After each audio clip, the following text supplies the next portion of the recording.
এই বলে কি আমি প্রেম দেব না? যতই আমায় কলসির কানা মারিস না কেন, তথাপি আমি প্রেম দেওয়া বন্ধ করবো না। কলিযুগে যখন নিমাই পণ্ডিত এলে, সেদিন নিতাই দাদা ডেকে ডেকে বললেন, ভাই নিমাই, তুই তো নদিয়ায় যাচ্ছিস, নদিয়ায় গিয়ে যে হরি নাম নেবে তুই তাকেও দিবি, যে হরি নাম নেবে না তুই তাকেও দিবি। কি করে দিবি? যে হরি নাম নেবে তাকে দিবি, আর যে কিছুতেই হরি নাম করতে চাইবে না, প্রথম তার দুটো হাতে ধরবে। হাত ধরেও যদি সে নাম করিতে না চায়, তবে সেই জীবের দুটো পায়ে ধরে মধুমাখার নাম তুই বেলাই। কেন কলিযুগে কলিজীবের একটাই সম্বল, হরের নামই বকে বলো, হরের নাম, হরের নাম, হরের নামই বকে বলো। কলো নাস্তে বনাস্তে বনাস্তে গতির কথা।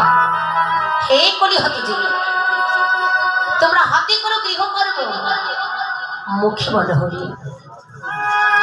মানব জনম তোমার যাই হাতে গৃহকর্ম করো, আর বদনে সদা সর্বদা হরি নাম করো, কৃষ্ণ নাম। আমরা হলাম অভ্যাসের দাস। আগে বদনে হরি বলো, আগে বলার অভ্যাস করে নাও।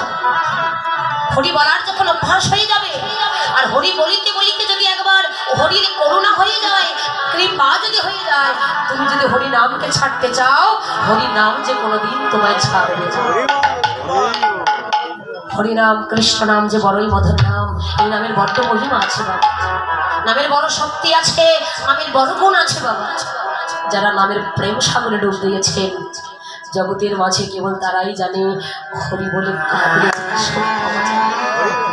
কৃষ্ণ বলে কাঁদলে যে কত আনন্দ পাওয়া যায়।